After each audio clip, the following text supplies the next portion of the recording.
so hard. I mean, SMG, they're looking like they're going to switch something up after this tactical pause. They do have just a hero Vandal on Kohibi, but opting to go with Sheriffs and Pistols for the rest. Is that going to be enough? No real presence at all towards short early on. Now the Prowler getting cleared out by nothing but a Classic, concealing anything else that might be back behind there. It is a Vandal and the Sheriffs that you mentioned, but it was just the Classic that was fired. Is that going to be enough to lull them into a false sense of security as they've contacted so far up? She has no idea. There's no way she knows. She got past the Prowler. Freaking a Nightfall, and that's going to give everything away. Plant committed, the nade will buy time. It'll dissuade any sort of push. But if you attempt a crunch, this is really bold too. Goes through Teleporter, drops the Seekers. Do they flood? Or are they just going to wait on the other side of the dam? My God, Khalida giving a gun up to Camille. That is not what you want. You need to be way more patient, putting that pressure. The ult, the brim ult, they need to delay for so much longer. But again, they just finally tapped the bomb. The delay so good, but Camille actually getting picked off, even though she still had mollies and Jaime and Neri left in a 2v1. Make that a 1v1. Gunir. 70 HP. She's got to go fast. She's got to go so freaking fast. And Neri's there to greet her. SMG up to 10. Crew just giving up so much space on the map. For what reason? Yeah. For what reason? They are on pistols. They were so far back, and they were not ready for that aggression again. Once SMG gets map space, they take that space, they push to backside, they get the pick. They didn't even need to get a pick. They just played it so well because they knew that they had that Brim ult. They had Brim Molly. They had Raze on site ready to delay. And as long as they delayed for so long, they knew that the round was secure. So again, really well played from SMG. I don't even think that they were planning that round in a way that they were trying to delay for that long. I think they're trying to play for picks with that contacting up. Agreed. Crew, again, just gave them so much space to work with. Yeah. I mean, it was really opportunistic. I think, again, to go back to the kill that Khalida gave back in Showers, allowing the upgrade of a weapon and alleviating some of that pressure, I think was massive. So they invest a pretty considerable amount in that, too. You think they got the Seekers once they hit through Teleporter and everything that came along with that, though. So it wasn't even just that they lost the round. It was a pretty notable investment. Yeah, it was expensive for sure. I mean, Khalida TPing with those Seekers, it looked so good until she decided to peek by herself. She knows the Seekers were going towards Showers. She knew that there was at least another player ready to trade whatever frag that she was trying to go for, but she gave up a weapon. And ultimately, that kind of speed and missed timing that she had just running into Showers right away before making her team put a lot of pressure lost them such a huge part of map control. On the other side of the timeout, Crew decide that they want to drop 4 of their members A. Blinded. And this is with guns too. This isn't like a cheeky, oh my gosh, they've guessed correctly. Aneri didn't see him or knew, but decided to fight the fight in front of her instead. Alexi's able to get past it. Michaela with the counter showstopper. And through that, I mean, ridiculous cacophony of utility at the beginning of the round, things settle into a 3v3. Yeah, equalized for sure. I mean, that was crazy. And Neri, unfortunately, just missing Khalida. But unfortunately, Khalida didn't manage to get any of those kills. That was so weird. Such a weird round. But again, the Raze versus Raze, that ended up working perfectly. And now SMG speeding up into a B hit because they knew, they saw the 3 players towards A. And how they're going to play this is super important because they don't have any mollies. They don't have that much post-plant. All they have to work with is flashes. And I think that playing on, pushing towards elbow, that's definitely the right call because they need the space. If they can get these kills, if they can swing at the right time, this will be secure. Kahibi's there on the first. Where's the counter punch? Where's the sucker punch? There it is from Shirazi. A little bit delayed, a little labored, but it ultimately comes through. Kinnear flashed up, can't see a damn thing. SMG get to 11. Crew on potential last breath here. That was really well played from SMG with those 3 players. They tried to hit A, they really tried it, but the Crew set up towards Showers and one towards that short, countered everything. And oh, Sky actually running just through the Viper wall. That's how she got away, but the Rockets trading each other. That was so messy to watch. It was so much happening on my screen that I'm sure everyone was confused. But again, SMG just regrouping towards that B. That was so good. And they played it so well too. They knew they couldn't play off. They just pushed. It was a little shaky because they didn't peek off the chamber, but still overall well played. Well, crew have done their diligence in making sure that there's nobody B. They push down sand, they push down long, they know that that spot is safe, and so off of that and feeling some of the pressure A, they send through to teleporter. But oh my goodness, she was looking the wrong way. What the heck was that? Down A. They dropped the orbital strike, and SMG is already up in pipes. They're in their spawn. Shies managed to grab a weapon and get a kill for it. A 3v3, the only rifle in the hands of the Fade. Those sheriff shots just not connecting, just not on the mark. Now Khalid is left alone. That's not going to have a difference either. SMG series point crew should be able to buy something here. Match point. They're down to their very last round.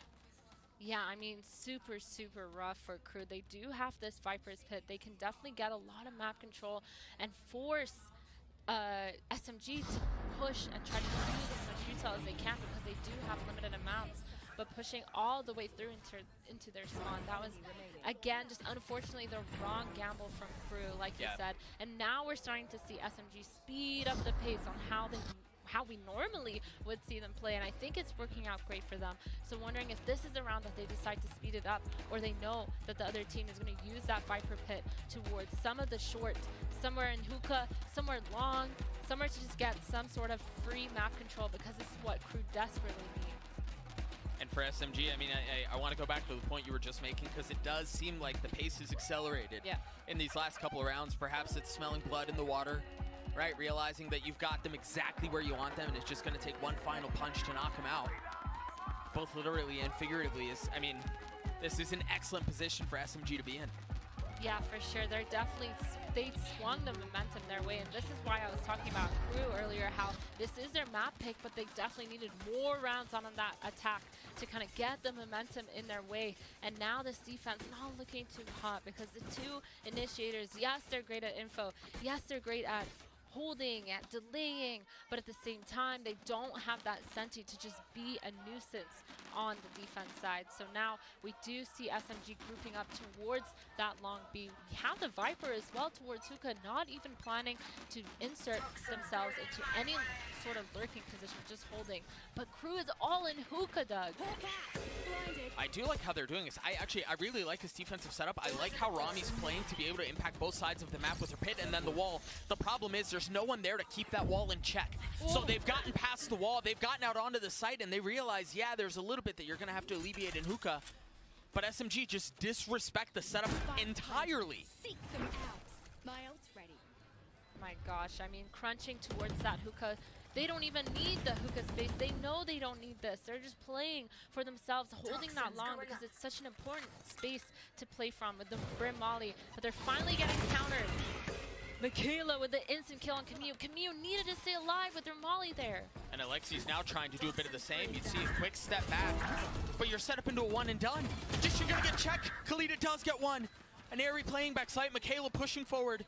It's just those two, unaware where the other member was, but it all falls onto an Airy. Can she land the shot onto Michaela? Yes, she can. SMG survive.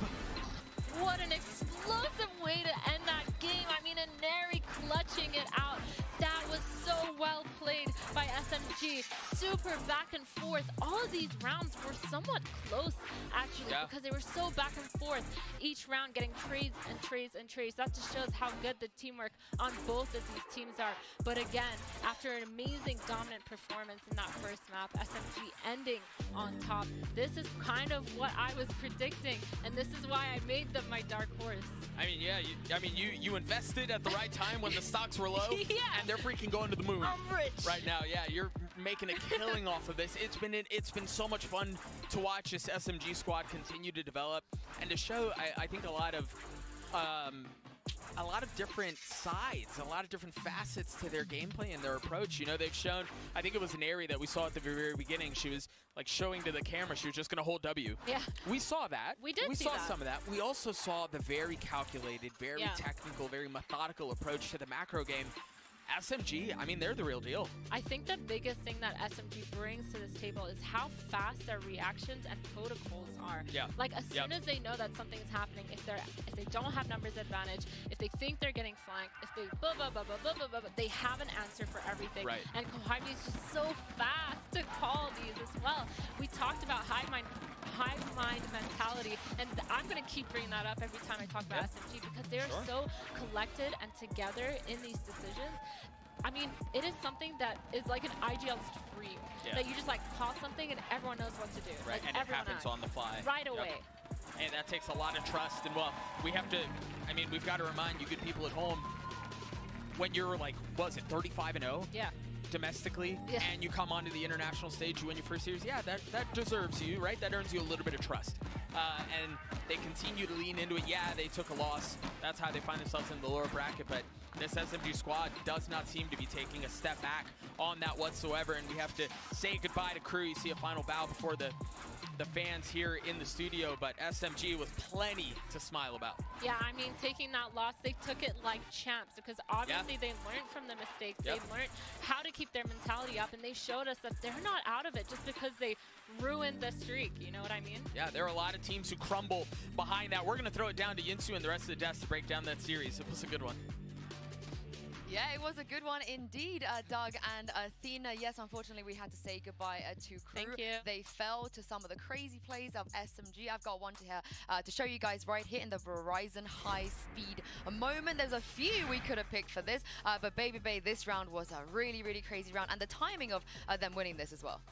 Yeah, the eco round against the team that has the best eco rounds in the tournament, and the 1v1 that it came down to with the insane headshot from Eneru was just absolutely crazy. Look at this.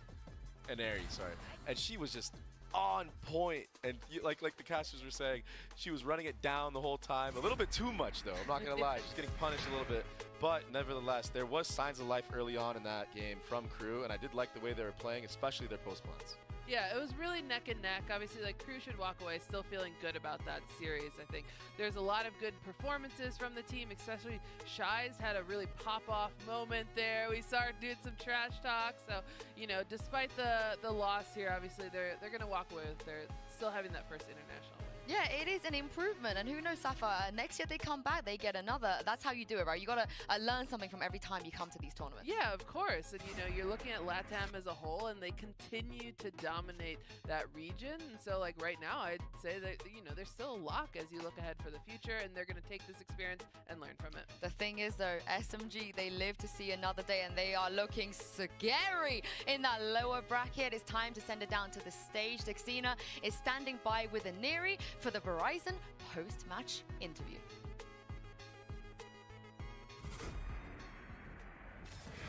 Salve, salve, galera! Barulho, tô aqui no palco com a Eneri depois dessa vitória importantíssima e vamos trocar uma ideia. Eu já quero começar perguntando para ela sobre a Lotus, né? Mais uma vez elas venceram de 13-3, de novo foi muito dominante, eu quero saber dela o que ela acha que elas estão tão boas nesse mapa. So, first of all, Eneri, congrats for this huge win, super important. I want to talk about the first map, Lotus, because yet again, you win another 13-3, another dominant victory. What do you think that make you so good in this map? I think we have a great fundamental in Lotus. I think we really like 3-side maps because we do well with rotations and stuff, and I think that's our biggest strength, I think. Yeah, so that's why we really enjoy Lotus, and I think it's also my favorite map because I'm playing Race there, so yeah. Ela falou que acha que tem os fundamentos da Lotus muito bom, que elas gostam muito de jogar esses mapas, né, 3 lados e tudo mais, também que é o mapa preferido dela, porque ela joga de Raze, então é isso que faz elas tão boas aí na Lotus. E minha segunda pergunta é para saber se ela esperava uma série tão clean assim para cima da Crew, com poucas dificuldades, né, porque que ela acha que a série foi desse jeito. And my second question, Bind was a little bit tricky, but the series was clean for you. Did you expect a clean series against Crew? To be honest, I never really had any expectations, but to be honest, yeah, I feel like it would have been like a clean 0 over Crew, I think, yeah. Ela falou que não tinha muita expectativa, assim, mas pra ser honesta, assim, esperava que vencesse de 2-0 pra cima da Crew. E agora eu quero falar do próximo jogo, porque elas vão enfrentar a vencedora de Liquid contra a BBL. E eu quero saber dela quem ela quer enfrentar, se quer enfrentar a torcida da casa, né, e tudo mais. So your next match will be against the winner of Team Liquid or BBL. Who do you want to face it? To be honest, I really want to face against BBL. I think they're a really strong team. I always watch their games at home, so I'm really excited to go up against them on stage. And yeah, I really want to go against BBL, I think. Aí, ela falou que, pra ser honesta, quer enfrentar a BBL, que sempre quis enfrentar elas e tudo mais, então espera enfrentar a BBL no dia de amanhã. É isso. Thank you so much, and congrats and good luck tomorrow. É isso. Valeu demais. Tamo junto.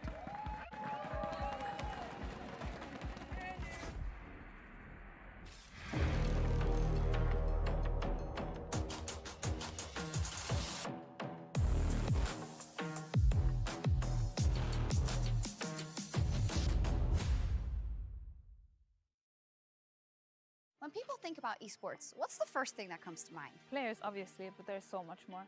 With the launch of the MasterCard Gamer Academy, we're providing 10 people who are passionate about League of Legends or Valorant and want to pursue a career in esports with the chance to learn what it takes. What it takes to manage a team. Can we wrap this up? We need to scream. What it takes to produce content. Cut. Okay, yep. Okay, action. What it takes to write, direct, and produce award-winning content. And of course, what it takes to pull off some of the largest events like the League of Legends World Championship or Valorant Champions. In partnership with MasterCard, we've created a priceless experience. The chance to fly to Seoul, Berlin, and more, and take immersive courses on esports, business, content, and everything in between. Taught by the very best. Think you have what it takes? Here's how to apply.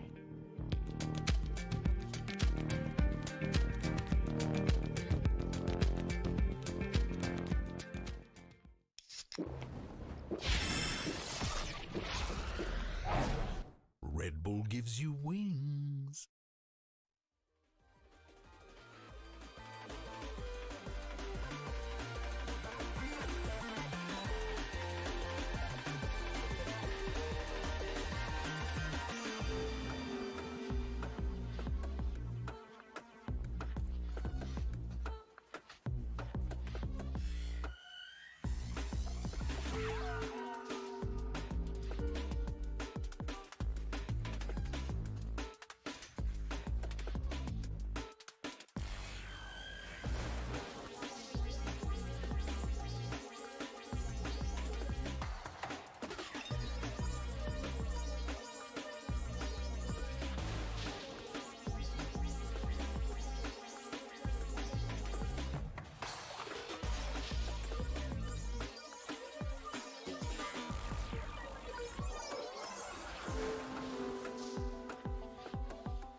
Vemos vocês nos julgando com ironia.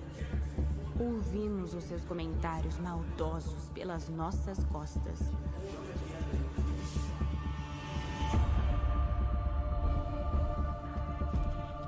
Alguns de vocês precisam acreditar que nasceram superiores a nós.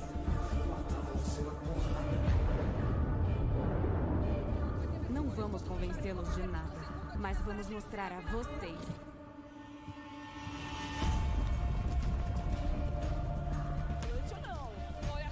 Vamos quebrar todos esses limites impostos por vocês. 3 jogadoras, ela pega a primeira, pega a segunda, bate!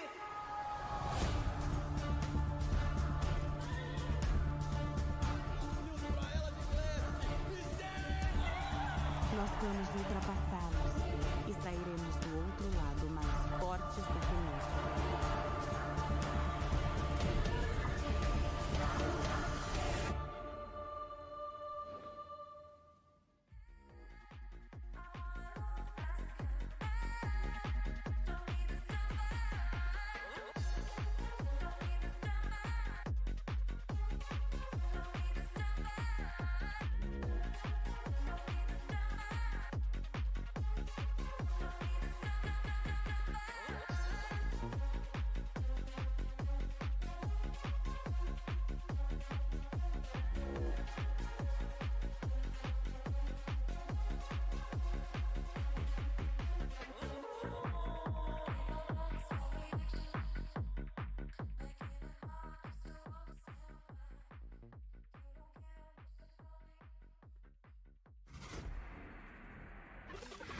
Both teams have had their ups and downs this entire year, and they do not want their journeys to end here. But this is elimination. Crew, they've avoided elimination already, but for Team SMG, they just lost, so they got to dig a little bit deeper. Are you expecting his position up in ledge? The first falls, the second does too. An upgrade of the weapon as Shirazi continues to farm. Oh my. 4 on the round. That's the second 4K in a row for Shirazi.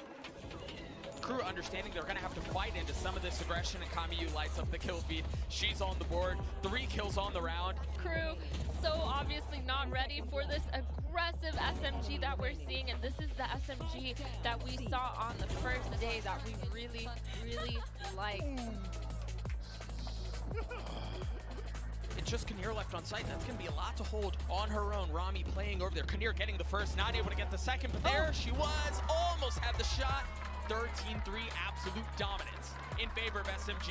Not concerned about the fact that they're facing elimination. Not concerned that they only ran one duelist. The results are the same. They've got the satchels, they've got a nade. You've got so many things to deal with. And Eric getting the first. Michaela 4 on the round as they tie us up early. Is that enough to manipulate things really hard? No, Alexi goes exploring. Alexi finds 2. Shirazi alleviating pressure on the opposite side of the map as well. And that results in a prime game of Flawless. Yeah. So good, but Kamiyu actually getting picked off, even though she still had mollies and Kohabi and Neri left in a 2v1, make that a 1v1. 70 HP, she's got to go fast. She's got to go so freaking fast. And an Aries there to greet her. SMG survive. That was so well played by SMG.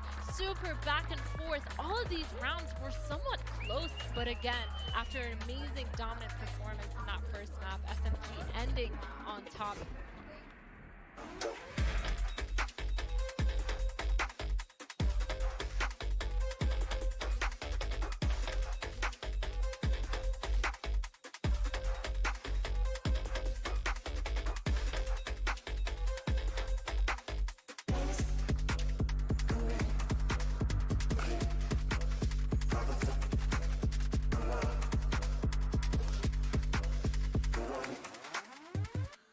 Welcome back to day 4 of Game Changers Championship 2023 and our lower bracket matchup between Hometown Heroes Team Liquid and BBL. Surprise! It is I, Mika Fabs, on the desk this time with Baby Bay and Sapphire. You know, a lot of people say, oh, hey, thanks for having me here. I'm the one who says, hey, thanks for having me here, guys. Yeah, it's awesome. And this is your first time on here, right? This is sick.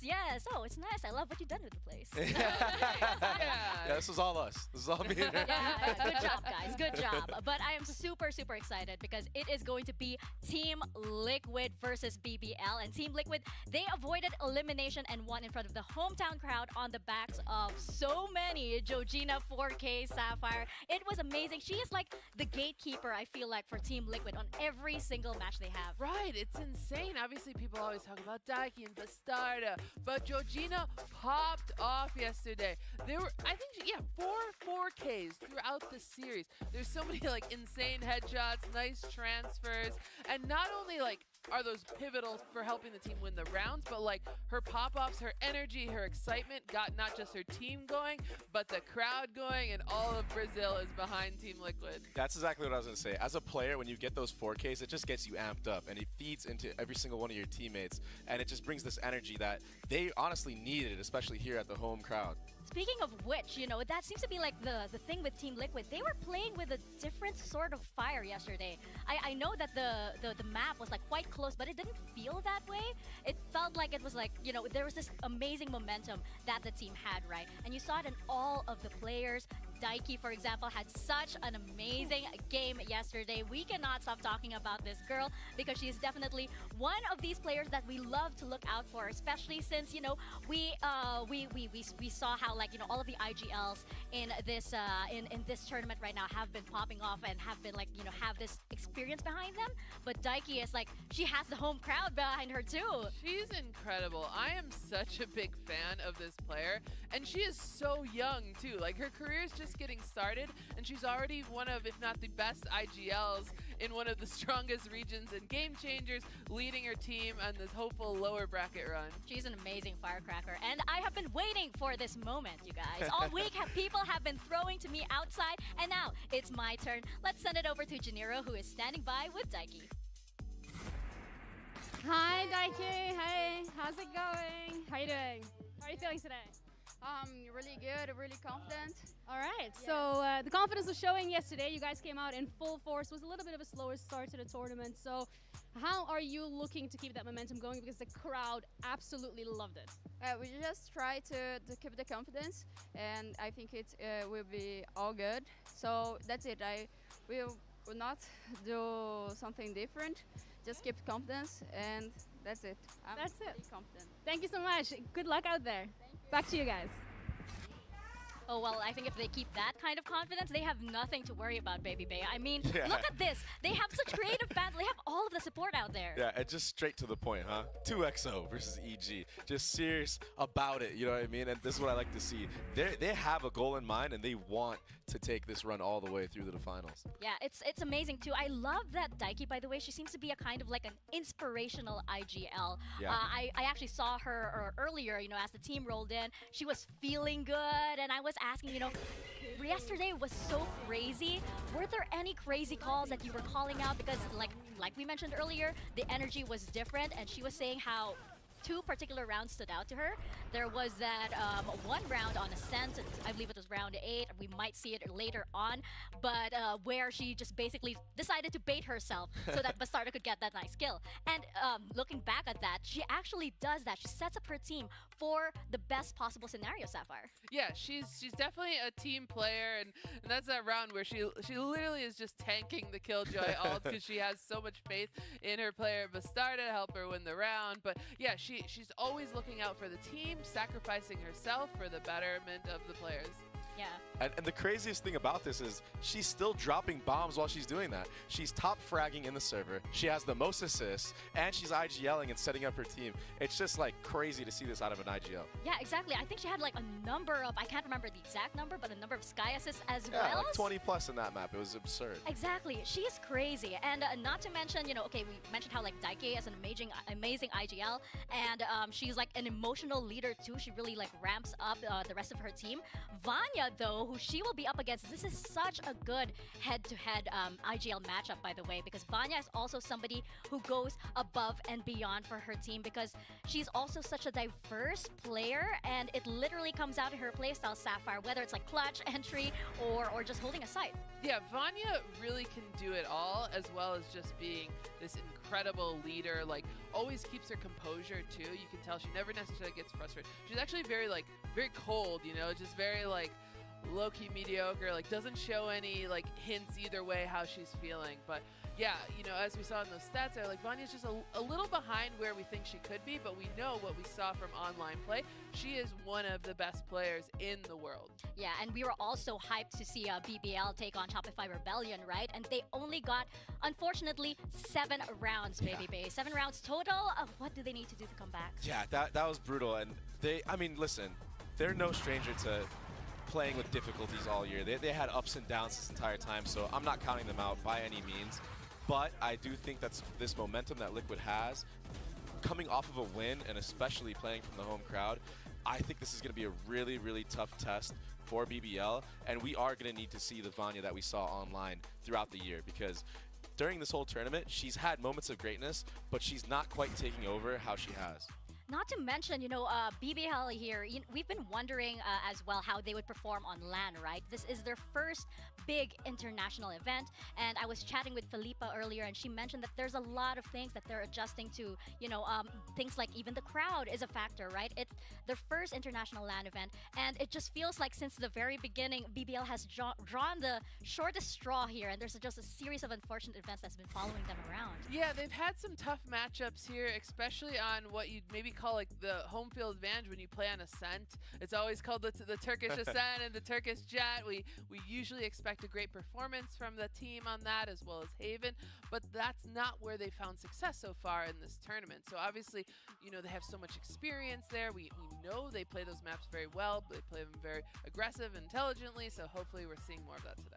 Yeah, I think it's just a big factor of this is a major LAN, and this is a lot of pressure that gets put onto you. And let's not forget that they have players that are being sick. They're not all together, and they're used to being an entire unit, an entire squad who's always with one another. So I think that does play a factor into how they're performing and kind of like throwing them off their game a little bit. And as a matter of fact, we have Felipe over here. So let's send it back to Janiro and get a quick word from BBL's Felipe. Hi, Felipa. Thank you so much for taking the time and joining me. We're going to have to address the elephant in the room here. You guys have spoken so many times about how you're a family, you go through so much together. You're here going through this LAN experience together. However, you're here all by yourself, so what is your motivation to just keep going, keep fighting? At least they're together in the room, 4 of them. I'm gonna be alone, I know, and the audience belongs to the enemy team, I know. It's gonna be like, I'm gonna be under pressure for sure, but it's another challenge for me, and we're gonna see, like, I'm gonna deal with it somehow. I believe in you. Thank you so much for your time, and good luck out there. You just gotta feel for her, right? She will be the lone player on that stage, Sapphire, and it just feels like against a home crowd as well. That's it's just brutal. I've done that. I've played against home crowd teams in enemy territory before, but I had my teammates with me, you know? You're out there all on your own, but you know, she is like, she has a good mindset. Like every time we hear her speak, like she's very positive and not getting too down on herself. So, you know, Felipa, despite not being the IGL, is gonna have to be a leader here for the team. Yeah, you could tell she's very strong-minded, but this is something that I hope never happens to me ever. Yeah. Because I don't know what I would do if I'm the only player on that stage against all 5 of Team Liquid at their home crowd. I just feel like I would be, I don't know, I'd be lost. I'd be like, wow, what is going on? And not even with my teammates, I can't look at anybody. Who do I dab up? We heard the crowd too, right? We heard the crowd. We heard how insane they are, and it can be so intimidating. This is their first LAN again, and Felipa has to deal with all of this. I feel so stressed for her right now. But I did get a chat with her earlier today, right? And she actually just said, well, this is what we have to do. We're gonna do it. And it's like massive respect to that, because that's competition, right? You have to do what you have to do. And she did mention that, like, hey, it might be a little bit better because now you have 4 on the other side and they're playing together. So it's kind of like she's the one in isolation in a way. Honestly, that's an argument you could have too, and we've seen it for the last couple of years of where when players have to play in isolation, sometimes they play even better because like you get a little more of that comfort level. You don't have the cameras, the lights, you know, the crowd, and so you know maybe the other side you have 4 players in that situation. Maybe they'll be better in their comfort zone, especially because they have played so well online. Yeah, it's funny because now the player that's isolated is Felipe, and it's like, wow, how did we get here? Like, this is so crazy that this is the scenario, but you can't do anything about it. You just got to roll with the punches and really do your best, and this is a big moment for her to continue being that anchor and to continue stepping up for her team, because I mean, I'm sure her team knows that like this is something that is going to be hard on her for sure. And I know that the spotlight is literally right now on Felipa, but we have to talk about the other players on BBL as well. Ava, for example, has been such a great player. She's one of my favorites because she seems to be one of these players, Sapphire, where it's like a 3K or a 4K per round just isn't news to her. It's not at all. I am also a huge fan of Ava now. Obviously, coming into this event, Vanya and Wen's got a lot of attention, but Ava has been a rock for this player. When you look at the stats for the tournament, like she is at the top of nearly every single category. Like you said, so many multi-kill rounds as well, and just always seeking out aggressive plays for her team. Yeah, she had some incredible flicks, by the way, Baby Bay. On this stage, she has enormous potential. Eva's been crazy this entire series, this entire tournament, honestly. And she was really kind of the only signs of life, even in the other series that they played against Shopify, which was kind of hard because they didn't win a lot of rounds. But she has some of the best clutches that I think I've seen. She was owning in against Crew the first day that they played, and she's going to need to step up big further in this tournament and keep winning those 1v1s and really, you know, change those rounds around. Definitely. There's a lot of very interesting sort of like matchups that we have here in this series, right? And again, these are two teams that I didn't think would be up for elimination today. This could have easily have been our grand finals. And so it's absolutely crazy that we're seeing this right now. I think that, you know, for example, you have Daiki versus Vanya, and then you have Ava on the other side, and then you have somebody like Bastarda. It's very exciting indeed. But Daiki and Team Liquid are making a second international run here in Sao Paulo, and Ender sat down with the IGL for a look back at what this experience means to her. I saw that you were often speaking with players from other teams. So is there anyone you're excited to see come back now to Brazil this time? I love Mel, and I talk a lot with Mel last year, and even before the Game Changers Championship. And the two girls, it's very special to me. They are very kind, and I love to see them come back here, and now in my home ground. It's very, very special. I saw it when you went to when you went to Berlin, you got to see Snow with the team. I was showing you the clip from earlier. How fun was that for you, I guess, to go to a new city and experience that? A gente tinha acabado de perder e tava sendo um momento bem difícil pra gente. Eu particularmente tava abalada, e quando a gente viu a neve, eu acho que a gente conseguiu esquecer um pouco desse sentimento ruim que a gente estava sentindo, e a gente conseguiu aproveitar, e eu acho que é por causa disso que a neve em si traz uma memória, uma tranquilidade, uma paz para dentro de mim. So overall, we were in a position that we just had lost, and like perhaps that's one of the reasons that Snow for me like got to have this like special meaning that brings me like a tranquility, because after all, we had a chance to like just forget about that moment and just enjoy as a group like that moment that we were all sharing of like seeing the snow like together, and we just like got to be like in a very like joyful moment. Amazing. Well, best of luck to you in the tournament, and thanks for taking the time. Thank you. That is so beautiful. I've never seen snow. You've never seen snow? I've never seen snow. Are you serious? Legit. I've never seen snow. I saw possible? like ice, so I don't count it. It was like melting already. So like, yeah, but I've never seen snow. Maybe that will have the same effect on me. Honestly, it's not that great, but it was great for them clearly. And I mean, honestly, seeing something for the first time like snow, it can be very beautiful, and I mean that's why it got their mind off of, you know, losing like they did, and that's awesome that they're able to take something out of such like a down situation, because we're all competitive, like especially like me and you know, we've competed tons and tons of times before. When you lose, it is the worst feeling ever, and you're like, wow, like I wish I could just do it again. You're thinking about all the rounds you messed up, or things you could have called differently and stuff like that, shots you could have hit, and to just get your mind off of that and, you know, have a positive outcome from a loss is just a good way to move forward as a team and a human. That is so beautiful. I am so inspired right now. You know, I gotta go and experience something new for the first time. This is check out some snow. Let's check out some snow right after doing this. This is my first thing for the day. And before we jump into our maps, you know, I think that right now everybody's expecting possibly an Ascent, possibly a Haven over here. I don't think these teams are probably gonna stray too much from what they already know, especially since we saw that BBL, you know, they have a very strong, steady, and stable map pool. They don't tend to do anything out there. Yeah, exactly. You know, it's a map. Those maps are ones that, again, they are known for historically. Some of them have been winning it for the last like 6-7 months. I don't expect many surprises here as we look at the map, Vito. Yeah, I'm expecting, you know, potentially maybe a Haven and Ascent. Very, very strong for BBL unless there are bans coming in there. Same for Liquid though, although I do know that they do have a bind in there, and they do have a very strong split as well, Baby Bay. Yeah, I think in general in this matchup, what I realized was I think BBL might be a little bit behind with some of the comps that they run on these maps, and I think it'll come back to haunt them later on in this tournament, or even just now in this tournament. And we saw that against Shopify, right? We saw the Haven comp that BBL was running just get dismantled by the double controller.